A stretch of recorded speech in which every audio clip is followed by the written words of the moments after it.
وآلہ وسلم۔ آیات مبارکہ نمبر 75 کا خلاصہ۔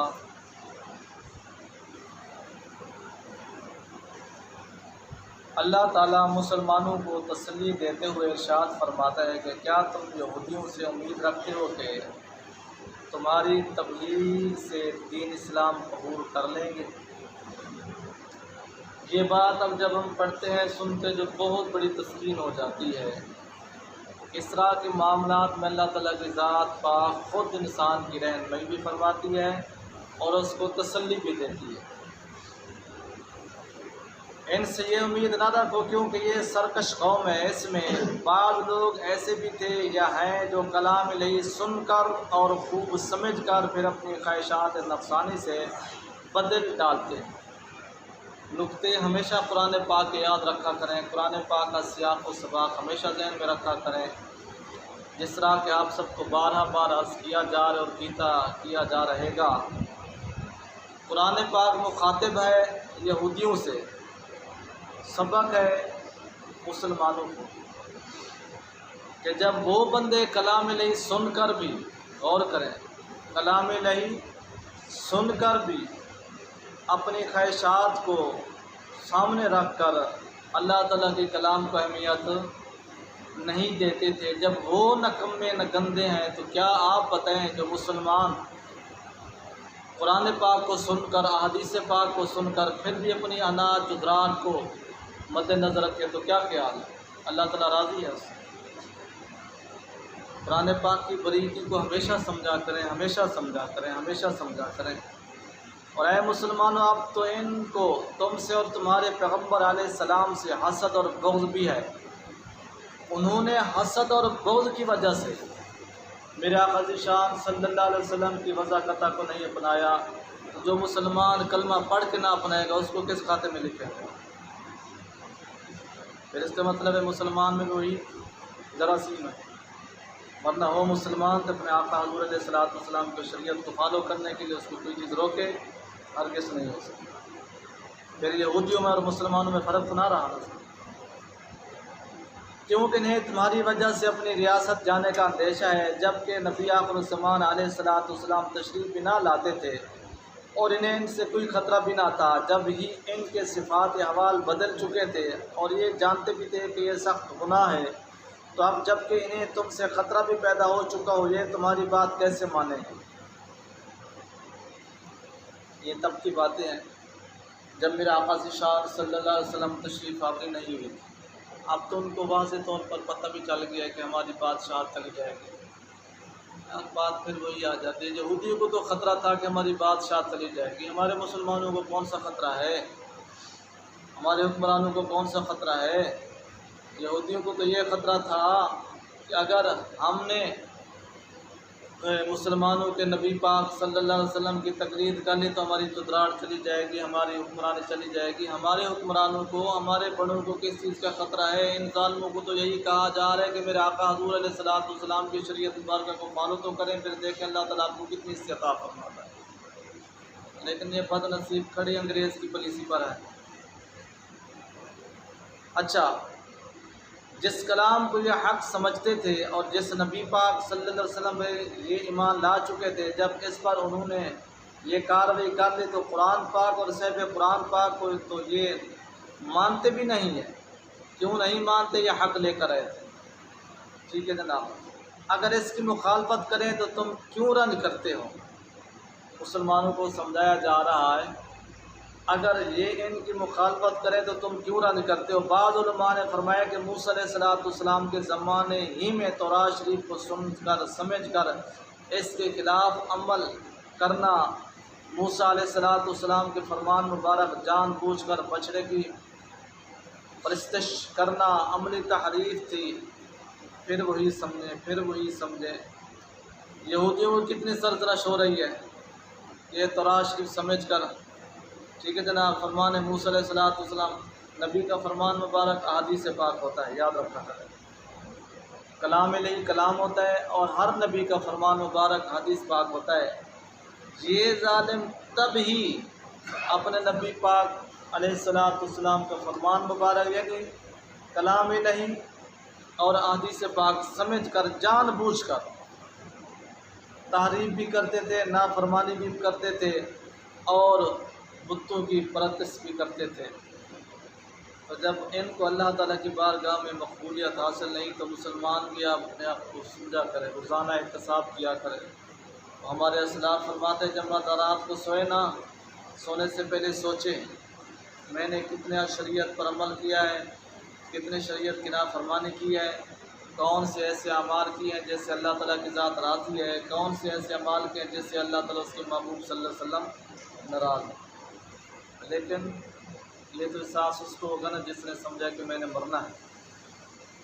غرض سے کہ انہوں نے تورات شریف کے لفظی معنی حکمی عملی ہر قسم کی تعریف کر ڈالی۔ یاد رکھیں آج کل کے بھی مسلمان ہیں، ٹھیک ہے جناب، جنہوں نے دین کو اپنی مرضی کے مطابق ڈالنے کی کوشش کی ہوئی ہے۔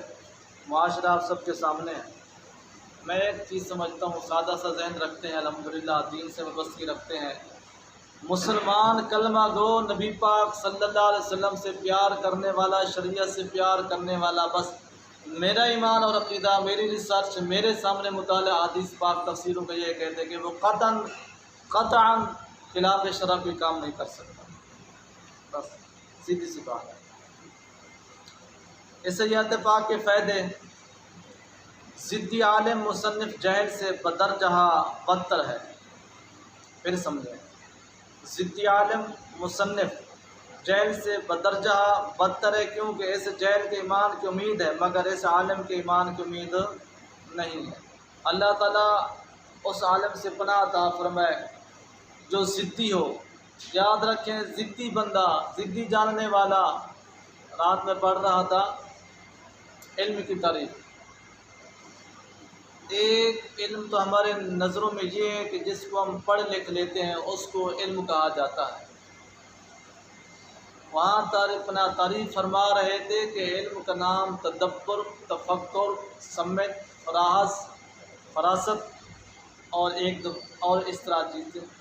مفتی صاحب یہ فرما رہے تھے کہ ان کا نام علم ہے۔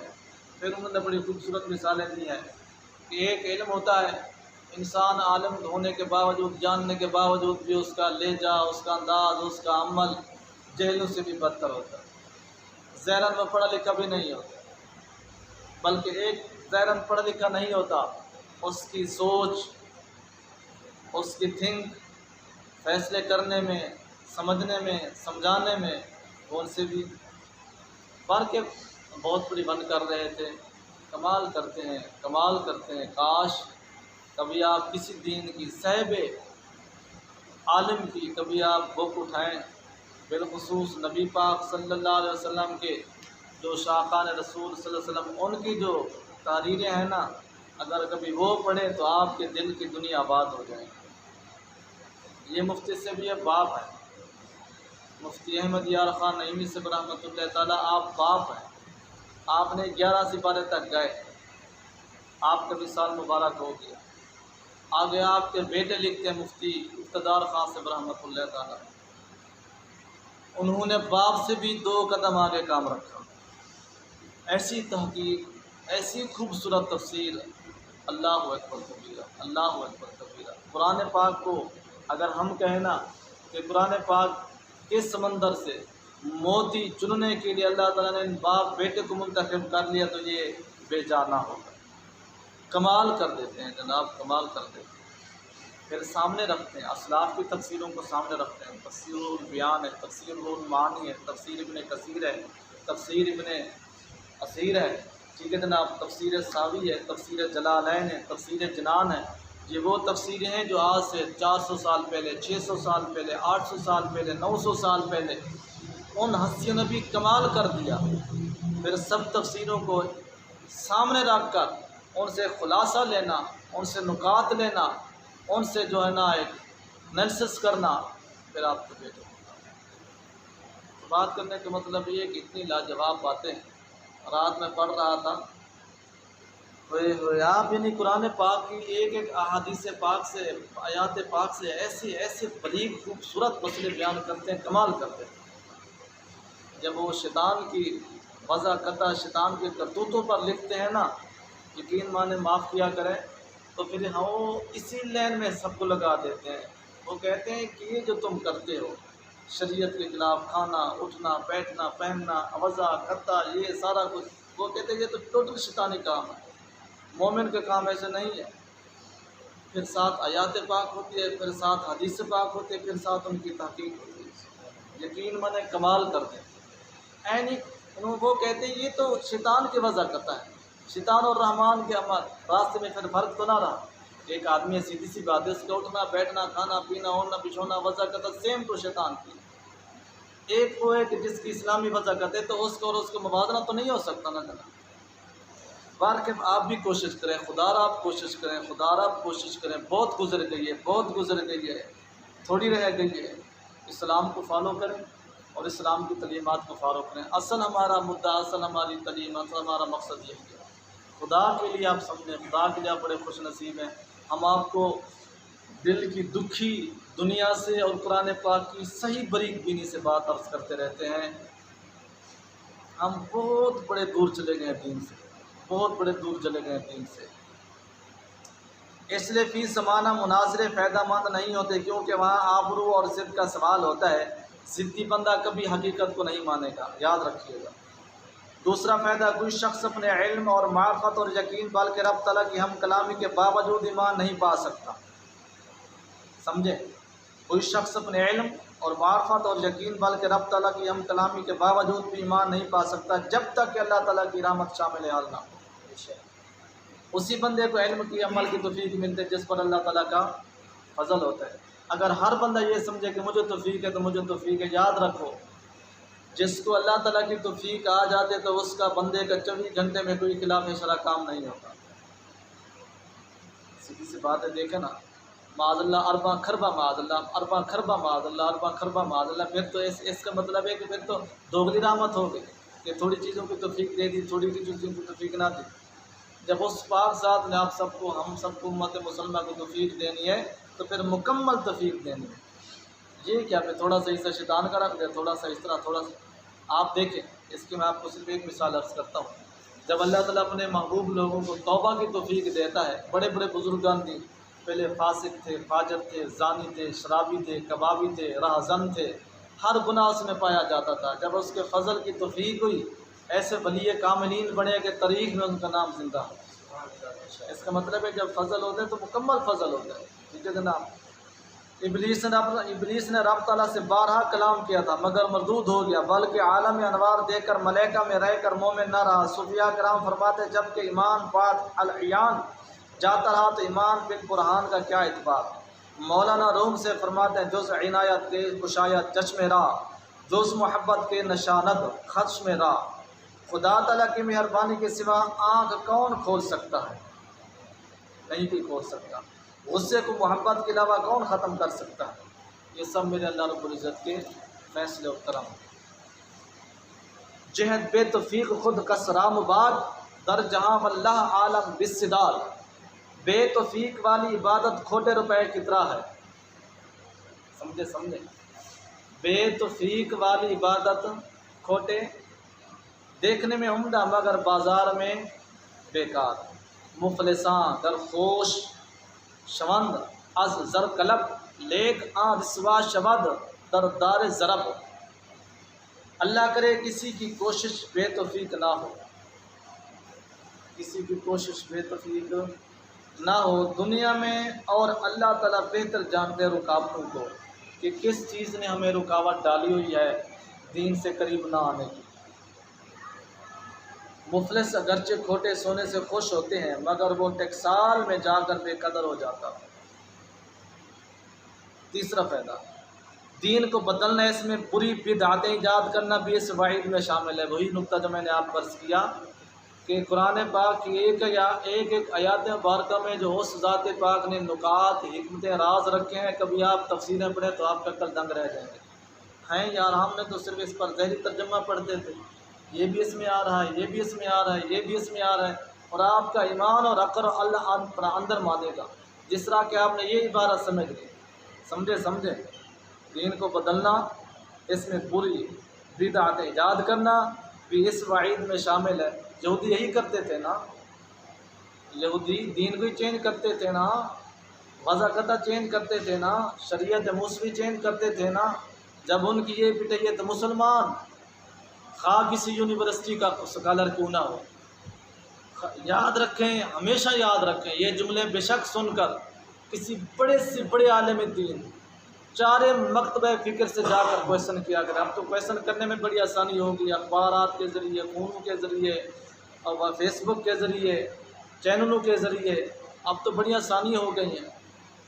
یونیورسٹی کا چیئرمین کیوں نہ ہو، عالم دین وہ ہوتا ہے جنہوں نے درس نظامی کیا ہوا ہوتا ہے۔ عالم دین بعمل اس کو کہو گے جو شریعت کو مکمل طور پر فالو کرنے والا ہے۔ جو انگریزی وضاقتہ بیٹھ کر دین پھیلا رہا ہے تو وہ آپ اس کو شیطان کا حلیہ کہہ سکتے ہیں، رحمان کا حلیہ۔ میں کل ایک فیس بک پر پڑھ رہا تھا، انہوں نے کہا اگر داڑھی مبارک رکھانا انسان کے خوبصورت میں فرق آتا ہے تو میرے آقا ذی شان صلی اللہ علیہ وسلم کو اللہ تعالیٰ کی ذات کبھی نہ داڑھی مبارک رکھواتے۔ آپ دوست کو کس طرح بیٹھے ہوتے ہیں، خدا را آپ کے لیے تنقید نہیں ہوتی، ہماری جنرل گفتگو ہوتی ہے کیونکہ آگے کافی جاتی ہے۔ اگر یہ داڑھی مبارک انسان کی خوبصورتی میں کمی ہوتی تو میرے آقا حضور علیہ الصلوۃ والسلام کو اللہ تعالیٰ داڑھی مبارک رکھنے کا کبھی نہ حکم دیتے۔ کتنی محبت کی باتیں، کتنے عشق و پیار کی باتیں، کتنے نبی پاک صلی اللہ علیہ وسلم۔ پھر یاد رکھو ہر نبی اللہ تعالیٰ کی ذات کی بارگاہ میں ہر لحاظ سے بے عیب ہے، ہر لحاظ سے، چلنے میں، بیٹھنے میں، شکل و شباہت میں، وضاقتہ میں، انداز گفتگو میں، اور جس طرح کہتے ہیں آنکھوں کی صورت میں، کانوں کی صورت میں، ہونٹ کی صورت میں۔ یہ نقطہ ہمیشہ یاد رکھیں، ہمیشہ یاد رکھیں، ہمیشہ یاد رکھیں۔ جتنے انبیاء والمرسلین ہیں علیہ السلام وہ ہر لحاظ سے بے مثل و بے مثال خوبصورتی ان پر انتہا ہو جاتی ہے۔ ٹھیک ہے جناب، آگے دیکھیں، کیونکہ یہ بھی دین کے معنوی تعریف ہے۔ چوتھا فائدہ، تبلیغ احکام ہمیشہ اور ہر شخص کو کرنی چاہیے، لوگوں کے انکار پر رنج و غم نہ کرنا چاہیے۔ آپ سب بیٹھے ہیں، آپ سب گفتگو سن کر کسی کو مسئلہ بتاتے ہیں، کسی کو جا کے سیدھی بات کہتے ہیں، سیدھی بات ہے، یہ ہر ایک انسان کے جسم ذہن ایک جیسا نہیں ہے۔ آپ جب کسی کو بات کہو کہ یار اسلام یہ کہتا ہے، شریعت یہ کہتے ہیں، قرآن پاک، وہ بندہ ہرگز پہلی دفعہ آپ نہیں مانے گا، ان سے آپ کو بحث بھی ہو جائے گی، تو میں بھی ہو جائے گی۔ آپ نے اپنا جذبہ ڈاؤن نہیں کرنا، سمجھیں، آپ نے اپنا جذبہ، یہ سارا کچھ آپ سنتے آ رہے ہیں کہ جب انبیاء والمرسلین کو کفار، ان کے امتی، ان کے اپنے باتیں ماننا تو بڑی دور کی بات ہے، معاذ اللہ ثم معاذ اللہ، ان کو کاہن بھی کہتے تھے، جادوگر بھی کہتے تھے، مجنون بھی کہتے تھے، جو ہے نا اپنے جیسا بھی کہتے تھے، لیکن نبیوں کی ذات پاک نے برداشت کیا کہ نہ کیا۔ یہ سبق کیا مل رہا ہے کہ ہم جب کہیں گے، جب آپ کہیں گے، آگے سننے والے سے بے شمار باتیں سننا پڑے گی، چودھریوں سے باتیں سننا پڑے گی، ان کی انہیں سننا پڑے گی، لیکن ہم سب نے حق کو چھپانا نہیں ہے۔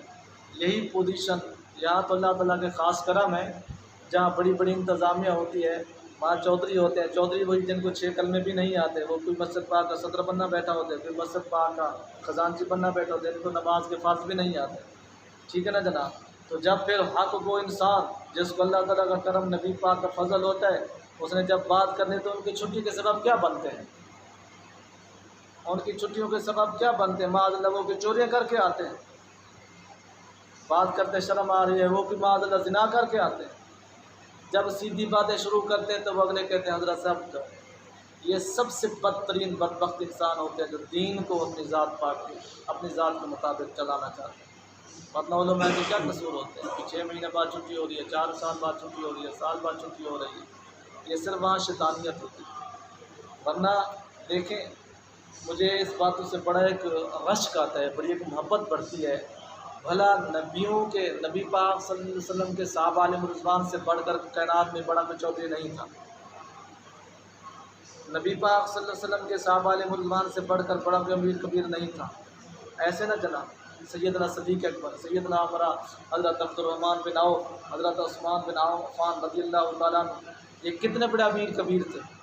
کبھی شریعت میں، تاریخ میں، حدیث پاک میں کبھی کوئی آپ کو جملہ ملتا ہے کہ ان پاک ہستیوں نے جب اسلام قبول کیا اپنی چودراہٹ کو باقی رکھا، اسلام قبول کرنے کے بعد اپنی انا کو باقی رکھا، اسلام قبول کرنے کے بعد اپنی میں کو باقی رکھا۔ اب بھلے اسلام تو نام ہی جناب میں کو مٹا دینے کا ہے، آپ کو ہر طرح کی چیزیں نصاب والے رضوان کی زندگی پاک میں ملیں گی۔ دوست یاد رکھا کریں، جن کا دل حق سننے کے بعد، اور جس طرح کہتے ہیں نا، جو خیال یار میں ہے سر تسلیم خم، حق اور شریعت اور دین سننے کے بعد جس کا دل نگوں ہو جاتا ہے، ڈاؤن ہو جاتا ہے اور مان جاتا ہے، یقین مانے اس جیسا خوش بخت کوئی نہیں۔ کیوں بھلا کیوں؟ کہ وہ اپنے فرمان خدا کے سامنے، اپنے فرمان نبی پاک صلی اللہ علیہ وسلم کے سامنے اپنے سر کو جھکا کر، اور اس سے بڑھ کر انسان کے لیے کوئی عزت والی بات بھی نہیں ہے۔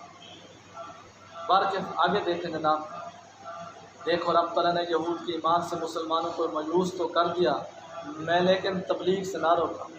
کہتے ہیں نا، ہمارے دوست بھی بعض اوقات کہہ دیتے ہیں چھٹو کسی کو کچھ نہ کہو، رہنے دو، یہ دنیا وغیرہ، آپ سمجھیں بات پھر وہی ہمیشہ اکثر میں عرض کرتا رہتا ہوں، جس بندے نے اس طرح کے مطالعے کیے ہوئے ہوں حدیث اور قرآن پاک کی روح سے، اس نے اپنی زبان سے کب باز آنا ہے؟ اب کتنا بڑا سبق مل رہا ہے۔ اللہ تعالیٰ نے فرما دیا کہ اے مومنو، یہودیوں نے ایمان نہیں لانا، یہودیوں نے ایمان نہیں لانا، لیکن آگے کیا اللہ تعالیٰ نے یہ روک دے کہ آج کے بعد ان کو تبلیغ نہ کرنا؟ روکا ہے؟ بولیں روکا ہے؟ نہیں روکا۔ تو جب نبی پاک صلی اللہ علیہ وسلم کے صحابہ علیہ رضوان کو یہ حکم کیا جا رہا ہے، نبی پاک صلی اللہ علیہ وسلم کی ذات پاک کو یہ حکم کیا جا رہا ہے، جب خود فرما بھی خدا رہا ہے جو ہر چیز کو جاننے والا ہے، محبوب آپ کہو یا نہ کہو انہوں نے اسلام قبول نہیں کرنا، اے میرے محبوب کے پیارے صحابہ ان کو کہو یا نہ کہو انہوں نے اسلام قبول نہیں کرنا، لیکن نقطہ یاد رکھیں، آگے اللہ تعالیٰ نے ان کو یہ نہیں کہا کہ آج کے بعد ان کو گفتگو کرنا بند کر دیں۔ یہی بات علماء کرتے ہیں، آگے کو مانے یا نہ مانے، آگے کو اس کو فکر کرے یا نہ کرے، اس پر دھیان دے یا نہ دے، اس کا مطلب یہ نہیں کہ آگے نہ ماننے والے یا آگے کے باس کرنے والے سے انسان اپنی گفتگو بند کر دے۔ یہ تو آپ ایک آیات پاک کا سیاق و سباق آپ سمجھ رہے ہیں، جب آپ سارا قرآن پاک پڑھیں گے تو آپ کو پتہ چل جائے گا دین ہے کیا اور تبلیغ کا مطلب ہے کیا اور انسان کی ایمان کا تقاضا ہے کیا۔ آگے تفسیر سفیانہ بھی ہے، ان کو انشاءاللہ ہم کل پڑھیں گے اعتراضات میں۔ اللہ تعالیٰ ہم سب کو قرآن پاک کی حقیقت معرفت سمجھنے کی توفیق عطا فرمائے۔ آمین۔